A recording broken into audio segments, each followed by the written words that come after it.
നമസ്കാരം. SV ജേണലിലേക്ക് ഒരിക്കൽ കൂടി സ്വാഗതം. എപ്പോഴും പറയാറുള്ളത് പോലെ തന്നെ നമ്മുടെ വീഡിയോയുമായി ബന്ധപ്പെട്ടിട്ടുള്ള നിങ്ങളുടെ അഭിപ്രായങ്ങളും അഭിപ്രായ വ്യത്യാസങ്ങളും ഒക്കെ കമൻറ്റുകളായി രേഖപ്പെടുത്താൻ മറക്കരുത്. ഇനിയും വിഷയത്തിലേക്ക് വരാം. ഇതുകൊണ്ടാണ് മുഖ്യമന്ത്രിയെ പിണറായി വിജയൻ സഖാവ് എന്ന് ശക്തമായ ഭാഷയിൽ എല്ലാവരും വിളിക്കുന്നതെന്ന് പറയേണ്ടി വരും. ഒരു കാര്യം പറഞ്ഞേൽപ്പിച്ച് അത് ചെയ്യാത്തവർക്ക് സ്പോട്ടിൽ മറുപടി കൊടുക്കാനുള്ള തൻ്റെ ഇടം, ചങ്കൂറ്റം, അതാണ് പിണറായി വിജയൻ എന്ന് പറയുന്ന ഒരാളെ മറ്റ് നേതാക്കന്മാരിൽ നിന്നും വ്യത്യസ്തനാക്കുന്നത്. കാര്യങ്ങൾ കണ്ടറിഞ്ഞ് വളരെ ക്ലാരിറ്റിയോടുകൂടി കാര്യങ്ങൾ അവതരിപ്പിക്കാൻ കഴിവുള്ള ഒരു ജനനേതാവ്, അതാണ് പിണറായി വിജയൻ. അതിനിപ്പം ഏത് വേദിയിലാണെങ്കിൽ പോലും നമ്മൾ കണ്ടതാണ്.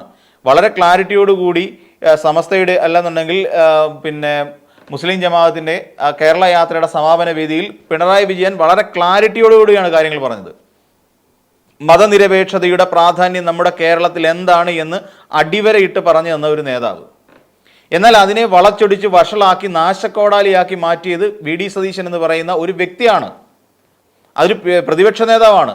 അദ്ദേഹത്തിന് അവിടെ മതവും ജാതിയും വർഗീയതയും കലർത്തണം. അങ്ങനെ ജാതിയും മതവും വർഗീയതയും കലർത്തിക്കൊണ്ട് അതിനെ നാശമാക്കുകയും പിന്നീട് അതൊരു രാഷ്ട്രീയ പ്രസംഗവും വർഗീയ പ്രസംഗവുമാക്കി മാറ്റി ചിത്രീകരിച്ച് കേരളത്തിൽ എന്തോ വർഗീയത കുലംകുത്തി നടക്കുന്നു എന്നുള്ള തരത്തിലേക്ക്, കുലംകുത്തി ഒഴുകുന്നു എന്ന തരത്തിലുള്ള പ്രസ്താവനയാക്കി മാറ്റിയത് VD സതീശൻ എന്ന് പറയുന്ന ഒരു വ്യക്തിയാണ് എന്നുള്ള കാര്യം നിസ്സംശയം നമുക്ക് പറയാൻ കഴിയും.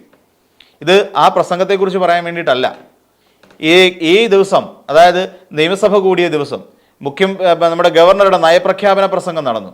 അതായത് നയപ്രഖ്യാപന പ്രസംഗം നടത്തുക എന്ന് വെച്ച് കഴിഞ്ഞാൽ ഒരു നയപ്രഖ്യാപന പ്രസംഗം അത് മന്ത്രിസഭ അംഗീകരിക്കുന്നു. ഈ മന്ത്രിസഭ അംഗീകരിച്ച നയപ്രഖ്യാപന പ്രസംഗം വേണം എപ്പോഴും ഈ ഗവർണർ വന്നിരുന്ന് വായിക്കാൻ. തൻ്റെ സർക്കാർ, അതായത് സ്വന്തം സർക്കാരാണ്, ഗവർണറുടെ സർക്കാരാണ് കേരളം ഭരിച്ചുകൊണ്ടിരിക്കുന്നത്. അപ്പോൾ അതിനെക്കുറിച്ച് അതെന്താണോ ഉദ്ദേശിക്കുന്നത് അതെല്ലാം വളരെ കൃത്യമായി പറയുക എന്നുള്ളതാണ്. എന്നാൽ ഗവർണർ അതല്ല ചെയ്തത്. ഗവർണർ ഒരു സർക്കാരിൻ്റെ നിലയിൽ നിന്നുകൊണ്ടുള്ള ചിന്താഗതിയിലൂടെയല്ല ഗവർണർ സഞ്ചരിച്ചതെന്ന് നമുക്ക് മനസ്സിലാക്കാൻ സാധിക്കും. ഇടയ്ക്കും തലയ്ക്കുമൊക്കെ കേന്ദ്രത്തെ വിമർശിക്കുന്നുണ്ട് എങ്കിൽ പോലും, അതെല്ലാം അംഗീകരിക്കുന്നുണ്ട് എങ്കിൽ പോലും, എന്തുകൊണ്ടാണ് ഈ പറയുന്ന ഗവർണർ ഒരു പക്ഷപാതിത്വം അതിനകത്ത് കാണിച്ചതെന്ന് ചോദിച്ചാൽ വളരെ ക്ലിയറായി നമുക്ക് പറയാൻ കഴിയും. അദ്ദേഹത്തിൻ്റെ രാഷ്ട്രീയം ഒന്നുകൊണ്ട് മാത്രമാണ്. അദ്ദേഹത്തിന് ഒരിക്കലും കേന്ദ്രം ഭരിച്ചുകൊണ്ടിരിക്കുന്ന BJP എന്ന് പറയുന്ന രാഷ്ട്രീയ കക്ഷിയെ ഒരിക്കലും അദ്ദേഹത്തിന് കുറ്റം പറയാൻ കഴിയില്ല എന്നുള്ളത് കൊണ്ട് ചില കൂട്ടിച്ചേർക്കലുകൾ അദ്ദേഹം നടത്തി, ചില ഒഴിവാക്കലുകളും അദ്ദേഹം നിസ്സംശയം നടത്തുകയും ചെയ്തു. എന്നാൽ ഗവർണറുടെ നയപ്രഖ്യാപന പ്രസംഗം കഴിഞ്ഞ മാത്രയിൽ തന്നെ കൃത്യമായി ആ നയപ്രഖ്യാപന പ്രസംഗം മന്ത്രിസഭ അംഗീകരിച്ചത് എല്ലാവരുടെയും കയ്യിലേക്ക് എത്തിക്കാനാണ് ശരിക്കും പറഞ്ഞാൽ സർക്കാർ ശ്രമിച്ചത് എന്നുള്ളതാണ് വ്യക്തമായി നമുക്ക് മനസ്സിലാക്കാൻ സാധിക്കുന്നത്. അപ്പോൾ അദ്ദേഹം അതോടൊപ്പം തന്നെ ഇത് ഒരുപക്ഷെ വളരെ അപൂർവമായി മാത്രം സംഭവിക്കുന്ന ചില കാര്യങ്ങളാണ് ഈ ഒരു കാര്യം. അതായത് മുഖ്യമന്ത്രി പാരഗ്രാഫ് അടക്കം, ഖണ്ഡിക അടക്കം വളരെ കൃത്യമായി പറയുകയായിരുന്നു. അതായത് 12, 15, 16 ഖണ്ഡികകളിൽ അദ്ദേഹം മാറ്റിവെച്ചത്, അതായത് പറയാതെ വിട്ടുപോയ ചില കാര്യങ്ങൾ മുഖ്യമന്ത്രി എണ്ണി പറയുന്ന കാര്യം നമ്മൾ കണ്ടു. അതുകൊണ്ട് തന്നെയാണ് ചങ്കൂറ്റമുള്ള ഒരാളിൽ നിന്ന് മുഖ്യമന്ത്രി പിണറായി വിജയനെ വിളിക്കുന്നത്. അതേസമയം UDF-ൽ നിന്നുള്ള ഏതെങ്കിലും ഒരു നേതാവ് ഈ രീതിയിൽ ആ സ്പോട്ടിൽ മറുപടി കൊടുക്കുമോ എന്നുള്ളതാണ് നമുക്കിപ്പോഴും സംശയമായിട്ടിരിക്കുന്ന ഒരു കാര്യം. അപ്പോൾ അതായത് ഈ പറയുന്ന ഇവിടെ നമ്മൾ ആലോചിച്ച് നോക്കിക്കഴിഞ്ഞാൽ നമ്മുടെ സാമ്പത്തിക പ്രതിസന്ധിയിലാണ് സംസ്ഥാനം എന്ന് പറയുന്നു. എന്തുകൊണ്ട് സാമ്പത്തിക പ്രതിസന്ധിയിലായി? കേരളത്തെ സാമ്പത്തികമായി പ്രതിസന്ധിയിൽ ആക്കിയത് ആരാണ്? അപ്പോൾ അത് സാമ്പത്തികമായി നമ്മുടെ സംസ്ഥാനത്തെ അതിക്രൂരമായി ഞെരുക്കിക്കൊണ്ടിരിക്കുന്നത് നമ്മുടെ കേന്ദ്ര സർക്കാരാണ് എന്നുള്ള കാര്യത്തിൽ ഒരു സംശയവും നമ്മുടെ മുന്നിലില്ല. അതുകൊണ്ട് തന്നെ നമ്മളെ സാമ്പത്തികമായി ഞെരുക്കിക്കൊണ്ടിരിക്കുന്നത് കൊണ്ട് തന്നെ നമ്മൾ വല്ലാതെ സാമ്പത്തികമായ പ്രതിസന്ധിയിലേക്ക് ആണ്ടുപോകുന്നു. അതായത് ഇവരുദ്ദേശിക്കുന്ന അല്ലെങ്കിൽ കേന്ദ്ര സർക്കാർ നമ്മളെ സാമ്പത്തികമായി വല്ലാത്ത ഒരു അവസ്ഥയിലേക്ക് കൊണ്ട് എത്തിക്കുന്നു എന്നുള്ള കാര്യം എന്തുകൊണ്ടാണ് ഗവർണർ പറയാതെ പോയത്? അത് ഗവർണറുടെ തെറ്റാണ്. ഗവർണർ അത് പറയേണ്ടതാണ്. ഗവർണർ ഉത്തരവാദിത്തത്തിൻ്റെ ഭാഗമായിരുന്നു അത് സഭയിൽ ബോധിപ്പിക്കുക എന്നുള്ള കാര്യം. രണ്ടാമത്തെ കാര്യം, അതവിടെ ബില്ലുകൾ കെട്ടിക്കിടക്കുന്നത്, അതായത് നിയമസഭ പാസ്സാക്കുന്ന ബില്ലുകൾ ഗവർണറുടെ കയ്യിലേക്ക് എത്തുന്നു. ആ ഗവർണറുടെ ഈ പറയുന്ന അതിനകത്ത് രാഷ്ട്രീയം കണ്ടുകൊണ്ട് ഈ ബില്ലുകൾ പരിഗണിക്കാതെ നിരവധിയായ ബില്ലുകൾ കെട്ടിക്കിടക്കുന്നു. ഈ ബില്ലുകൾ കെട്ടിക്കിടക്കുന്നതുമായി ബന്ധപ്പെട്ടുകൊണ്ട് സുപ്രീം കോടതിയിലേക്ക് ഈ കാര്യങ്ങൾ സൂചിപ്പിച്ചുകൊണ്ട് നമ്മുടെ കേരള സർക്കാർ പോയി എന്നുള്ള കാര്യം എന്തുകൊണ്ട് പറഞ്ഞില്ല? ആ പരാതി ഭരണഘടനാ ബെഞ്ചിന് വിട്ടു എന്നുള്ള കാര്യം എന്തുകൊണ്ടാണ് ഗവർണർ പരാമർശിക്കാതെ പോയത്? ഈ കാര്യവും മുഖ്യമന്ത്രി പിണറായി വിജയൻ വളരെ വ്യക്തമായി നിയമസഭയിൽ പറയുകയും ചെയ്തു. ഇനി മറ്റൊരു കാര്യം, ഇവിടെ നികുതി വിഹിതമാണെങ്കിലും ഗ്രാൻറ്റുകളാണെങ്കിലും നമ്മുടെ ആ സർക്കാരിൻ്റെ ഔദാര്യമല്ല, അതായത് സർക്കാരിന് ലഭിക്കേണ്ട ഔദാര്യമല്ലെന്നും മറിച്ച് അതൊരു അവകാശമാണ് എന്നും എന്തുകൊണ്ടാണ് പറയാതെ പോയത്? ഏറ്റവും ഒടുവിൽ അതിൻ്റെ ഒടുവിൽ ഒരു കൂട്ടിച്ചേർക്കൽ, ഇത് എൻ്റെ സർക്കാർ കരുതുന്നു എന്ന് എന്തിനാണ് പറഞ്ഞത്? ഇതിൻ്റെ എല്ലാം പിന്നിൽ നമ്മൾ മനസ്സിലാക്കേണ്ട ഒരു പ്രധാനപ്പെട്ട കാര്യം, ഇവിടെ ഒരു നമ്മുടെ കേന്ദ്ര ഗവൺമെൻറ്റിൻ്റെ UDN സർക്കാരിൻ്റെ ഭാഗമായി തന്നെ നിന്നുകൊണ്ട് സംസ്ഥാന സർക്കാരിൻ്റെ മേൽ കൂടുതൽ സമ്മർദ്ദം ചെലുത്തുക എന്നുള്ളത് തന്നെയാണ് ഗവർണർ സ്വീകരിക്കുന്ന നിലപാട്. എന്തിനിങ്ങനെ നമുക്കറിയാം, വയനാടുമായി ബന്ധപ്പെട്ടുകൊണ്ട് ഇപ്പോൾ പലരും വയനാടിൻ്റെ അത് ഞങ്ങളുടെ കേന്ദ്ര ഫണ്ടാണ് എന്ന് പറഞ്ഞുകൊണ്ട് കെ സുധാകരൻ അടക്കമുള്ള, പ്രശാന്ത് മലവേലടക്കമുള്ള നേതാക്കന്മാർ രംഗത്തേക്ക് വരുന്നുണ്ട്. എന്നാൽ സത്യത്തിൽ എന്താണ് സംഭവിച്ചത്? നമുക്ക് കടമായി തരുന്ന തുകയാണ്. കഴിഞ്ഞ ദിവസം ഞാൻ അതിനെക്കുറിച്ച് പറഞ്ഞിരുന്നു. കടമായി ഒരാൾ കാർ വാങ്ങാൻ നമുക്ക് കാശ് തന്നു കഴിഞ്ഞാൽ ആ കാർ അയാളുടേതാകുന്നില്ല, കടമാണ്. നമ്മൾ ആ കടം തിരിച്ചു കൊടുത്തു കഴിയുമ്പോൾ അയാളുടെ ബാധ്യത കഴിയുന്നു എന്ന് പറയുന്നത് പോലെയാണ്. നമുക്ക് കടമായി 526 കോടി രൂപ തന്നുപോയത് കൊണ്ട് ആ ടൗൺഷിപ്പ് പ്രോജക്റ്റ് കേന്ദ്ര സർക്കാരിൻ്റെതാകുന്നില്ല. കേന്ദ്രത്തോട് ഏത് കാലഘട്ടത്തിലും മുഖ്യമന്ത്രി പിണറായി വിജയൻ സ്വീകരിച്ചിട്ടുള്ള ശക്തമായ നിലപാടുകളുണ്ട്. കേന്ദ്രത്തിൻ്റെ ഒരു നിലപാടും നമ്മുടെ തലയ്ക്ക് മേലിലേക്ക് അടിച്ചേൽപ്പിക്കാൻ പാടില്ല. ഈ പറഞ്ഞ പ്രധാനമന്ത്രിയുടെ ഭവന പദ്ധതിയുമായി ബന്ധപ്പെട്ടുകൊണ്ട് പ്രധാനമന്ത്രിയുടെ ചിത്രവും ഫലകവും പ്രദർശിപ്പിക്കണമെന്ന് പറഞ്ഞപ്പോൾ അത് പറ്റില്ല എന്ന് ശക്തിയുക്തം പറഞ്ഞ ഒരേ ഒരു നേതാവേ ഉള്ളൂ. ആ നേതാവിൻ്റെ പേര് പിണറായി വിജയൻ എന്നാണ്. ആ മുഖ്യമന്ത്രിയുടെ പേര് പിണറായി വിജയൻ എന്നാണ്. അപ്പോൾ അതുകൊണ്ട് കേരളം എന്ന് പറയുന്നത് കേന്ദ്രത്തെ സംബന്ധിച്ചിടത്തോളം കണ്ണിൽ കരടാണ്. ഇവിടെ വർഗീയത പറഞ്ഞുകൊണ്ട് വോട്ട് പിടിക്കാൻ കഴിയുന്നില്ല, അല്ലെങ്കിൽ ഇവിടെ ഒരു തീവ്ര ഹിന്ദുത്വ സമീപനം പുലർത്തിക്കൊണ്ട് ഇവിടെ വോട്ട് പിടിക്കാൻ കഴിയുന്നില്ല. അപ്പോൾ ആ ഒരു സാഹചര്യം മനസ്സിലാക്കിക്കൊണ്ട് കേരളത്തെ സാമ്പത്തികമായി ഞെരുക്കി ഇവിടെ കേരളം പിണറായി വിജയൻ ഭരിക്കുന്ന കൊണ്ടാണ് ഈ ഒരു ദുരവസ്ഥയിലേക്ക് കേരളം പൊയ്ക്കൊണ്ടിരിക്കുന്നത് എന്നുള്ള ഒരു നരേറ്റീവ് സൃഷ്ടിച്ചെടുക്കാനാണ് ശരിക്കും ഇപ്പോൾ BJPയും അതോടൊപ്പം തന്നെ രാജേന്ദ്ര വിശ്വനാഥ് ആർലേക്കർ എന്ന് പറയുന്ന നമ്മുടെ ഗവർണർ ശ്രമിച്ചുകൊണ്ടിരിക്കുന്നത്. അതിൻ്റെ ഒരു ഭാഗം എന്നുള്ള നിലയിൽ നിന്നുകൊണ്ട് മാത്രമാണ് നമ്മൾ തീർച്ചയായും ഈ ഗവർണറുടെ നയപ്രഖ്യാപന പ്രസംഗത്തെ കാണേണ്ടത്. എന്നാൽ അതിന് മറുപടി കൊടുക്കാൻ പിണറായി വിജയന് കഴിഞ്ഞു എന്നുള്ളത് പിണറായി വിജയൻ എന്ന് പറയുന്ന ഒരു രാഷ്ട്രീയ നേതാവിൻ്റെ ഏറ്റവും വലിയ ആർജവമാണ് എന്ന് നമുക്ക് പറയേണ്ടി വരും. അത്രയ്ക്ക് ആർജവമുള്ള ഒരു നേതാവാകാൻ നമ്മുടെ കേരളത്തിൽ വേറെ ഏതെങ്കിലും കോൺഗ്രസിൽ നിന്നോ BJPയിൽ പോട്ടെ, അത് മാറി നിൽക്കട്ടെ, ഏതെങ്കിലും ഒരു നേതാവുണ്ടോ? ഈ പറയുന്ന VD സതീശന് കഴിഞ്ഞിട്ടുണ്ടോ? VD സതീശൻ എപ്പോഴെങ്കിലും VD സതീശൻ ഇപ്പം ഈ വർഗീയത പറഞ്ഞുകൊണ്ട് നടക്കുകയല്ലേ? ഈ വർഗീയത പറഞ്ഞുകൊണ്ട് നടക്കുന്ന VD സതീശനെ സംബന്ധിച്ചിടത്തോളം VD സതീശൻ ചെയ്യുന്നത് എന്താ? വർഗീയതയല്ലേ?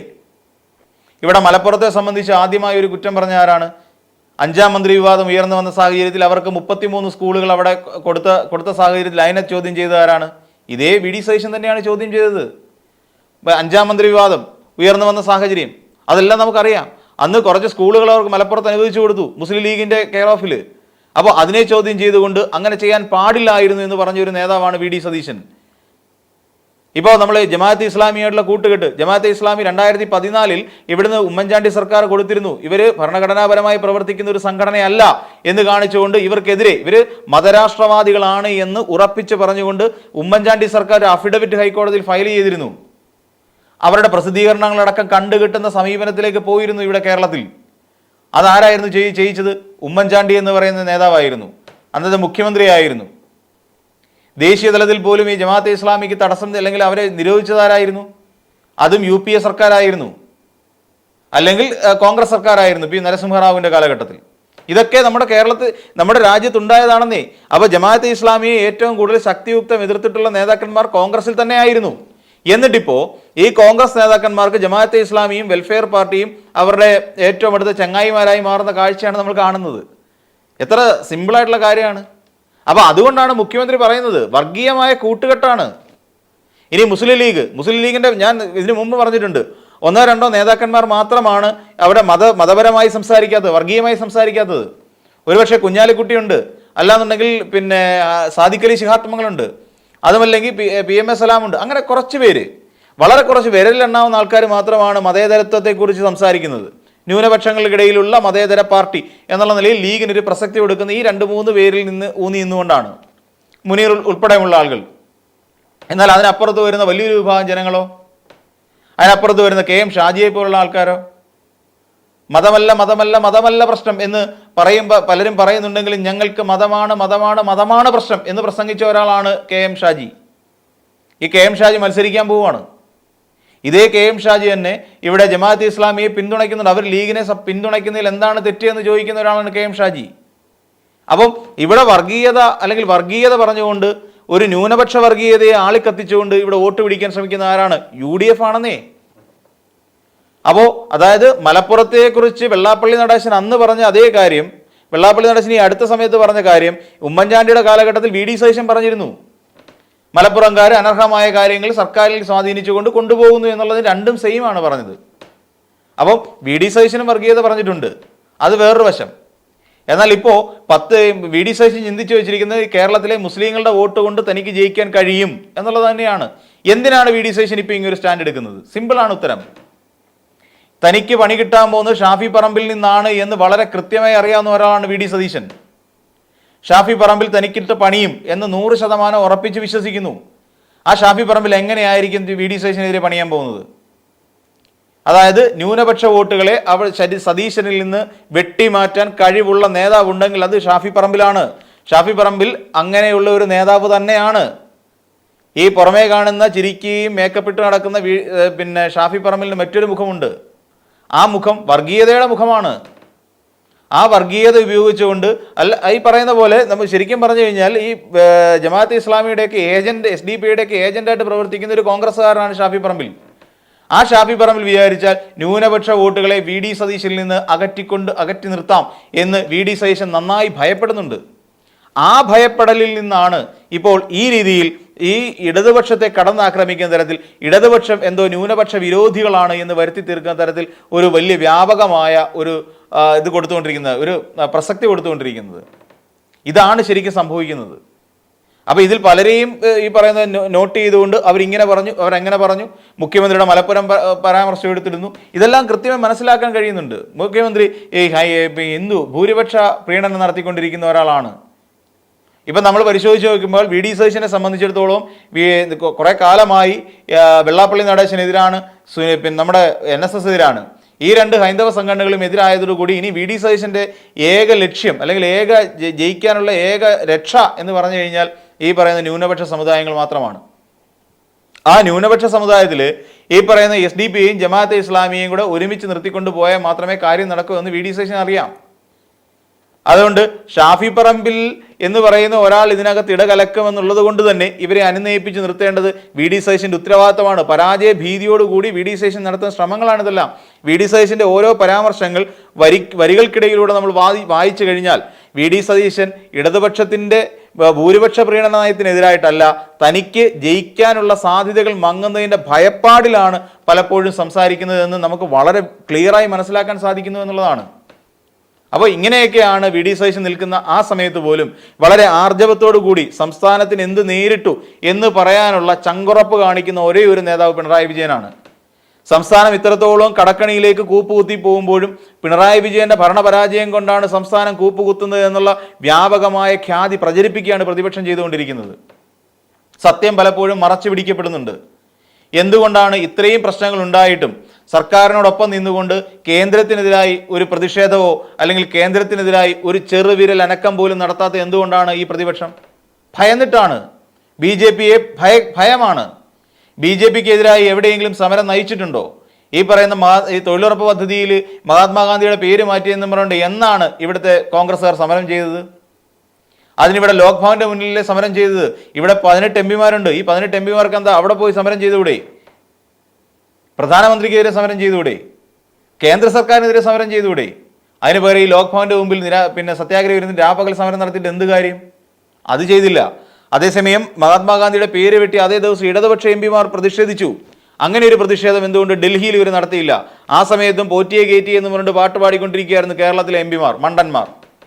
ഇതല്ലേ കേരളത്തിൻ്റെ അല്ലെങ്കിൽ ഇവിടുത്തെ UDF-ന്റെ അവസ്ഥ? ഇതല്ലേ? ഈ UDF-നെ എങ്ങനെ വിശ്വസിക്കണം? ഈ രീതിയിൽ സാമുദായികമായി ഒരു വലിയ അല്ലെങ്കിൽ മതപരമായ അല്ലെങ്കിൽ വർഗീയമായ ഒരു സ്പ്ലിറ്റിന് ശ്രമിച്ചുകൊണ്ട് തങ്ങളുടെ സീറ്റുകൾ ഉറപ്പിച്ചു നിർത്താൻ വേണ്ടി പെടാപ്പാട് വിട്ടുകൊണ്ടിരിക്കുകയാണ് VD സതീശനും സംഘവും. കാര്യം ഷാഫി പറമ്പിലിനെ ഭയന്നിട്ടാണ് VD സതീശൻ ഇതെല്ലാം ചെയ്യുന്നത് എന്നുള്ള കാര്യം 100% ഉറപ്പാണ്. കഴിഞ്ഞ ദിവസത്തെ മഹാപഞ്ചായത്തൂടെ കഴിഞ്ഞപ്പോൾ മനസ്സിലായി ഇവിടെ VD സതീശനോ K സുധാകരനോ സണ്ണി ജോസഫിനോ അല്ല പ്രാധാന്യം, മറിച്ച് AICC-യിൽ നിന്ന് ഇറക്കിക്കൊണ്ടുവന്ന നമ്മുടെ KC വേണുഗോപാലിനും KC-യെ താങ്ങി നിൽക്കുന്ന കുറേ വ്യക്തികൾക്ക് മാത്രമാണ് പ്രാധാന്യം എന്നുള്ളത് കഴിഞ്ഞ മഹാപഞ്ചായത്തിൽ നമ്മൾ വ്യക്തമായി കാണുകയും ചെയ്തു. ഇതാണ് ശരിക്കുമുള്ള അവസ്ഥ. അപ്പോൾ ഇതിനെ മറികടക്കാൻ വേണ്ടിയിട്ടുള്ള ശ്രമങ്ങളാണ് ശരിക്കും നടത്തേണ്ടത്. അത് വേറൊരു കാര്യം. ഇവിടെ മുഖ്യമന്ത്രിക്ക് കൃത്യമായ ന്യായമുണ്ട്. മുഖ്യമന്ത്രി പറയുന്നത് വളരെ എല്ലാം ക്രിസ്റ്റൽ ക്ലിയറായി കാര്യങ്ങൾ അവതരിപ്പിക്കാനുള്ള ചങ്കൂറ്റമുണ്ട്. അതുകൊണ്ട് തന്നെയാണ് പലപ്പോഴും ഈ പല ആളുകളും മുഖ്യമന്ത്രിയെ ഇരട്ടച്ചങ്കൻ എന്ന് തന്നെ വിളിക്കുന്നത്. അപ്പോൾ മറ്റൊരു വീഡിയോയുമായി നമുക്ക് വീണ്ടും കാണാം.